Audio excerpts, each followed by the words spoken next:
Je te salue dans le nom précieux de Jésus. Je suis très ravi de te retrouver encore une fois de plus, bien-aimé. Alors aujourd'hui, j'aimerais t'exhorter sur l'abandon du mensonge. Alors le mensonge, c'est toute parole contraire à la vérité. La Bible me dit que Satan est le père du mensonge dans le livre de Jean 8 au verset 44.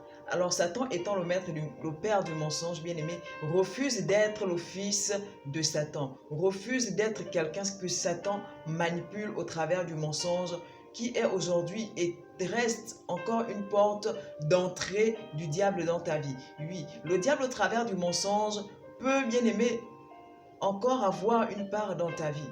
Pour éviter que le diable n'ait de part dans ta vie, décide d'abandonner le mensonge. Décide d'abandonner le mensonge qui ouvre d'autres portes, qui peut ouvrir d'autres portes dans ta vie. Ne donne pas accès au diable. Alors que tu as accepté de servir le Seigneur, alors que tu as accepté de marcher dans la vérité, la Bible me dit que Jésus est le chemin, la vérité. Jésus est le chemin, la vérité. Et la Bible également me dit, dans le livre de 3 Jean 1 au verset 4, que le Seigneur déteste les menteurs, mais il approuve ceux qui marchent dans la vérité. Alors que tu es serviteur de Dieu, alors que tu as décidé de marcher avec le Seigneur, marche dans la vérité. Peu importe, bien aimé, la situation dans laquelle tu te trouves, peu importe ce par quoi tu passes, dis la vérité. Peu importe les situations difficiles qui peuvent être, bien aimé, présentées à toi, n'hésite pas à dire la vérité. Le Père qui est fidèle saura te soutenir, saura être ton allié. Pour rien au monde ne ment pas. La Bible me dit que Ananias et Saphira, lorsqu'ils ont vendu leur champ, dans le livre de Actes 5 à partir du premier verset, lorsqu'ils ont vendu leur champ, ils se sont retrouvés devant l'apôtre Pierre. Lorsqu'ils viennent se retrouver devant l'apôtre Pierre, ils se sont mis à mentir. Alors les deux successivement, à cause du mensonge, sont morts. Les deux successivement, à cause, bien aimé, des paroles mensongères qu'ils ont prononcées devant l'apôtre Pierre, Dieu les a frappés. Aujourd'hui, tu considères le mensonge peut-être comme un petit péché. Tu te dis, écoute, je ne commets pas l'adultère, je ne commets pas le meurtre. Le mensonge est un péché au même titre que l'adultère. Le mensonge est un péché au même titre que la fornication. Le mensonge est un péché au même titre, bien aimé, que l'idolâtrie.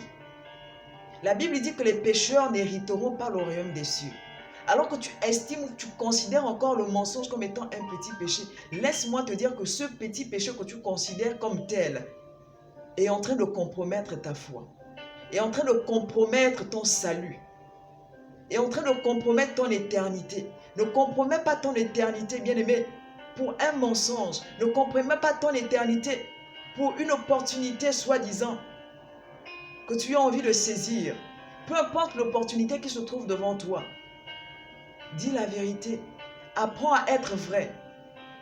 Peu importe les circonstances, les situations dans lesquelles tu te trouves, bien-aimé, marche dans la vérité comme Jésus a marché dans la vérité. Marche sur le chemin de la vérité. De la même façon, Jésus a marché. Il aimerait que tu marches comme lui. Jésus, lorsqu'il est venu sur terre, la Bible me dit qu'il n'a point péché. La Bible me dit que quand bien même il avait la nature de l'homme, la nature humaine, il ne s'est pas égaré de par ses pensées, il ne s'est pas égaré dans ses paroles, mais il est resté fidèle à Dieu. Il est resté attaché à Dieu. Le Seigneur déteste les menteurs. Ne te dis pas je mens pour cette fois. Si le Seigneur te trouve dans cette situation ou dans cette position de mensonge, rassure-toi, tu auras beau faire les miracles, tu auras beau chanter comme jamais personne n'a chanté. Bien malheureusement, le Seigneur te dira, il ne t'a jamais connu. Pourquoi veux-tu compromettre ton salut au détriment des mensonges? Pourquoi veux-tu compromettre ton salut au détriment d'une position sociale? Tu es prête à mentir pour avoir ce que tu veux. Tu es prête à mentir, bien-aimé, pour obtenir les faveurs des hommes. Et tu oublies que tu offenses Dieu. Tu es prête à mentir, bien-aimé, et compromettre ton éternité pour des choses qui passeront, pour des choses futiles, pour des choses, quand bien même c'est une position sociale. La position sociale est quoi? Devant, sinon face à ton éternité. La position sociale représente quoi? face à la vie éternelle, bien-aimé. Peu importe ce qui te pousse à mentir, aujourd'hui, le Seigneur voudrait te sortir du mensonge. Il hait les lèvres trompeuses. Marche dans la vérité. Jésus est le chemin, la vérité et la vie. Alors que tu es sur le chemin, ne te limite pas à rester sur le chemin et tout en marchant dans le mensonge. Marche dans la vérité et fais la volonté de ton Père. Marche dans la vérité et accomplis ce pourquoi tu es sur terre. Il y a beaucoup de personnes qui disent, je vais un peu me sortir d'affaires en mentant. Mais Dieu saura te sortir de cette affaire.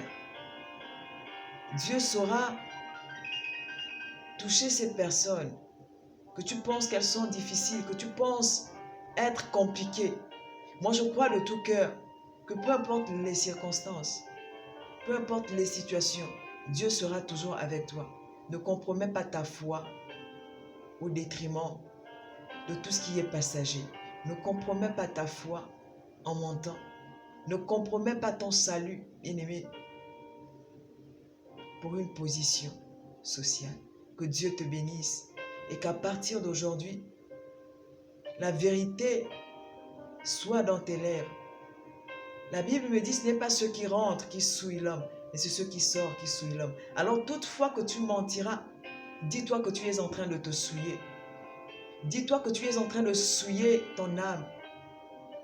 Toutefois que tu, bien-aimé, prolifères des paroles mensongères, tu es en train de te souiller et de t'éloigner de Dieu. La Bible dit, sa main n'est pas courte pour sauver, encore moins son oreille trop dure pour entendre. Mais ce sont nos péchés qui nous éloignent de Dieu. Le mensonge est un péché. Prends garde et fais, bien-aimé, le travail pour lequel tu es sur terre.